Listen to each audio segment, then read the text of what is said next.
Ce ne sera pas vous, donc, à Matignon? Ben là, ça va être personne pour l'instant, si j'ai bien compris. Et j'ai une pensée pour votre collègue qui va faire le pied de grue devant l'Élysée toute la nuit au cas où Emmanuel Macron renverrait un mail à 1h53 du matin.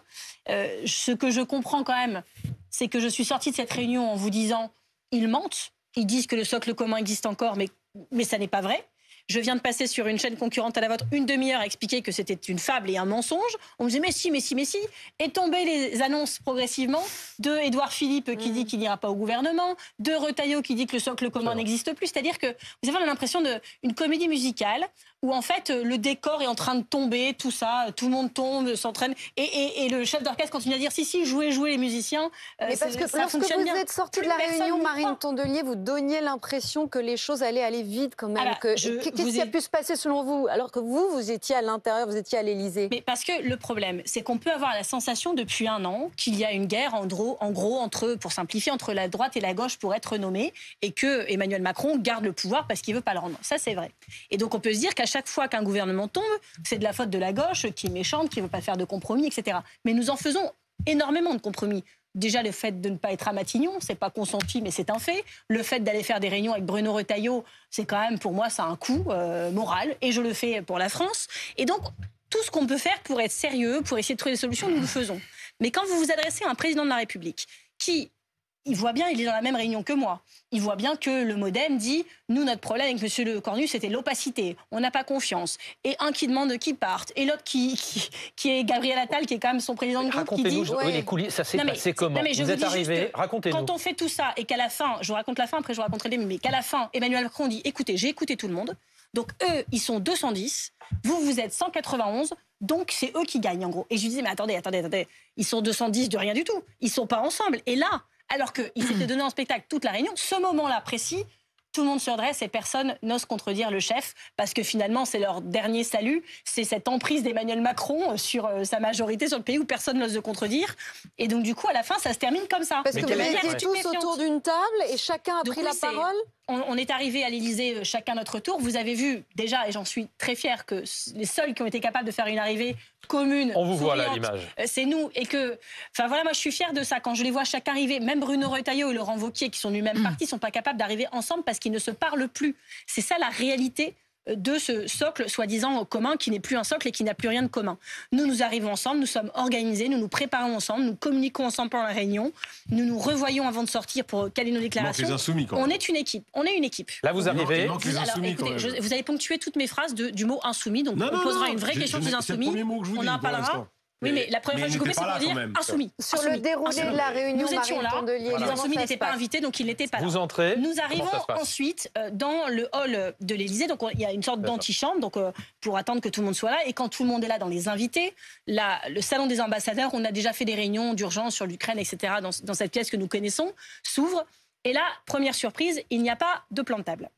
Normalement, quand on rentre dans le salon, on cherche son nom pour savoir où s'asseoir. Et il y a toujours une petite réflexion sur, tiens, pourquoi ils ont mis un tel à côté. On essaie de comprendre comment ça a été fait. Là, rien. Et donc on se retrouve, parce qu'Emmanuel Macron arrive toujours quelques minutes après, on se retrouve un peu comme dans un escape game, où vous vous dites, en fait, il n'y a pas de règle. Il faut qu'on s'assoie, et rien que pour devoir s'asseoir, on va devoir coopérer pour décider ensemble comment on s'assoit. Avec le plan de table, en même temps, franchement, on voit juste la place de liberté. C'est ennuyeux, les plans de table. Non, mais c'était intéressant, c'est que moi, j'ai essayé de briser la glace en disant je pense que c'est une épreuve au socle commun pour savoir qui est encore dedans. Donc, je pense que le socle commun est censé s'asseoir à côté du président. Et donc, je vous dis ça et je vais regarder qui va s'asseoir à côté de lui. Et personne ne bougeait. Donc, c'était... Et vous étiez à côté de qui ? Moi, je me suis mis en face et Fabien Roussel était juste à la gauche du président, logique, et Olivier Faure également, ce qui nous permettait de nous voir, parce que en fait, des fois, vous êtes tous alignés, vous devez vous pencher comme ça, et moi, je trouve que nous voir, pouvoir lire dans le regard de l'autre pendant la réunion était quelque chose d'important. Comment et étaient donc, les ça a duré échanges ensuite 3 heures. Le président arrive, quelle est l'atmosphère? Les échanges sont extrêmement formels ou au contraire, c'est assez informel? Je ne sais pas, peut-être que certains se tutoient le président. Comment ça se passe?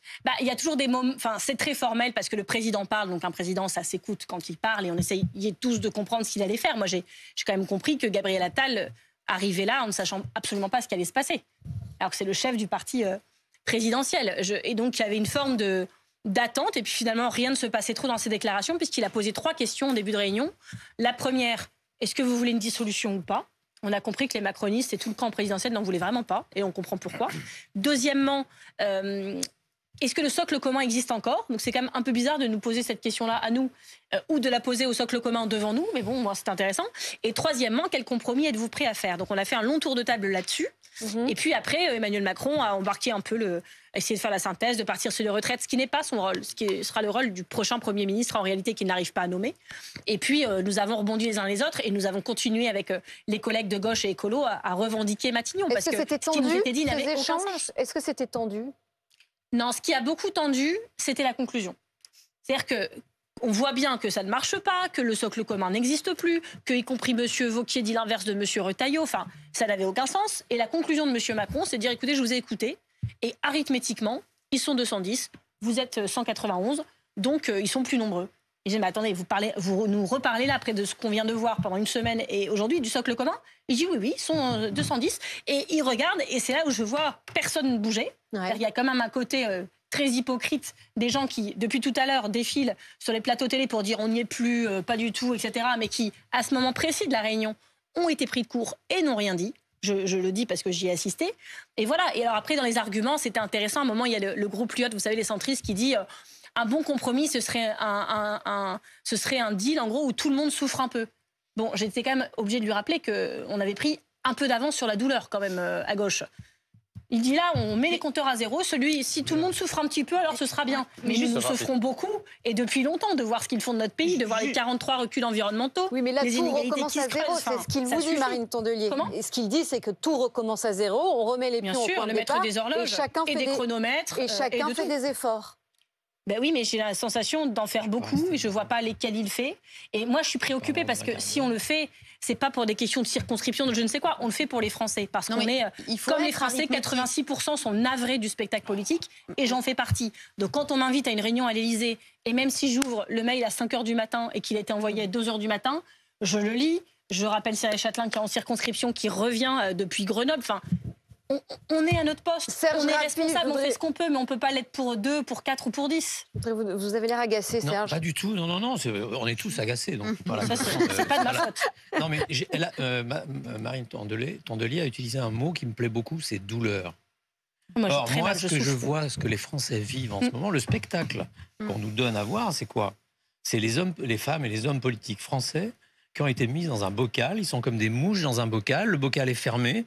Et il y a un monsieur au-dessus du bocal qui s'amuse à de temps en temps mettre un peu d'air dans le bocal pour que quand même il ne meure pas complètement. Ça veut dire quoi, ça? Ça veut dire que Emmanuel Macron fait du sadomasochisme quelque part, comme on a rarement vu ça en politique. C'est quelque chose d'inouï. Je voudrais rebondir sur ce qu'a dit Anne Charlène tout à l'heure concernant les premiers ministres. Mais Emmanuel Macron n'a jamais aimé les premiers ministres. Il ne veut pas de Premier ministre, il veut des collaborateurs. C'est tous les présidents de la République de la 5e. Non, c'est pas vrai, il y a eu des cohabitations, mais non, absolument pas. Absolument pas, il y a eu des cohabitations. La logique, et là, moi je rejoins, et pourtant ça ne me fera pas immense plaisir. C'est historique. Que, en fait, la cohabitation, il aurait dû l'assumer.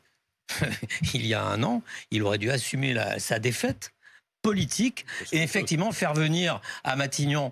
Mais il ne fait jamais ça pour une raison très simple, c'est qu'il ne veut pas cohabiter avec personne. Mais est-ce qu'on peut vous rejoignez notre comité de soutien, il s'amémeut, je dois dire. Anne-Charlène Bézina. Ce que je veux dire, c'est que tous les collaborateurs d'Emmanuel Macron depuis 2017, au fond, dans sa tête, je ne dis pas qu'ils étaient tous comme ça, pour lui étaient des collaborateurs. Il n'a jamais assumé, pardonnez-moi, je finis après. Bien sûr, bien sûr. Je reste pas très longtemps, donc j'aurais pu remplacer une. Les institutions de la Ve République, il les a bafoués depuis toujours. Et le spectacle qu'on a vu cet après-midi, par exemple, de tous ces hommes et femmes politiques qu'il a reçus, comme par hasard, ce sont ceux qu'il a tenté, qu'il a réussi à réduire.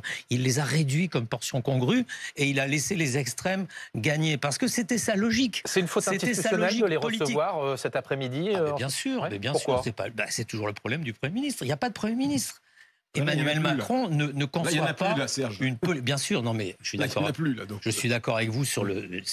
C'est pas comme si on n'avait pas vu venir. Mais c'est toujours comme ça. C'est pas nouveau. C'est que le Premier ministre n'existe pas pour Emmanuel Macron. C'est lui qui dirige la France et donc il a ce petit bocal où il y a les mouches qui s'ébrouent à l'intérieur, paniquant, et on est dans cette situation. Mais il est voulu. Il y avait une question qui n'était pas illégitime en un mot, qui était de dire la question pour lui était de savoir s'il y avait une majorité qui était d'accord pour éviter la dissolution, à quelles conditions? Le pouvoir de la dissolution, c'est le pouvoir du président de la République. C'est l'article 12 de la Constitution. Donc, oui, mais il a menti là-dessus, parce que je vois sortir les dépêches où il dit à la sortie, voilà, tout le monde voulait éviter la dissolution, c'est faux. Et Édouard Philippe lui a dit très clairement, en lui disant, arrêtez de dire que nous voulons éviter la dissolution à tout prix. Vous pouvez dire que certains ici préfèrent qu'il n'y ait pas de dissolution, mais le à tout prix n'a pas de sens. Et ça lui a été dit clairement, tout comme les partis de gauche, les communistes, les socialistes et les écologistes lui ont dit, nous on trouve juste que la dissolution ne résoudra pas le problème, ne donnera pas plus de budget à la France, va bloquer le pays pendant un mois, va causer comme la première 15 milliards de coûts pour l'économie, 0,5 points de croissance. Et tout ça pourquoi ? Pour que vous ne suiviez pas le résultat.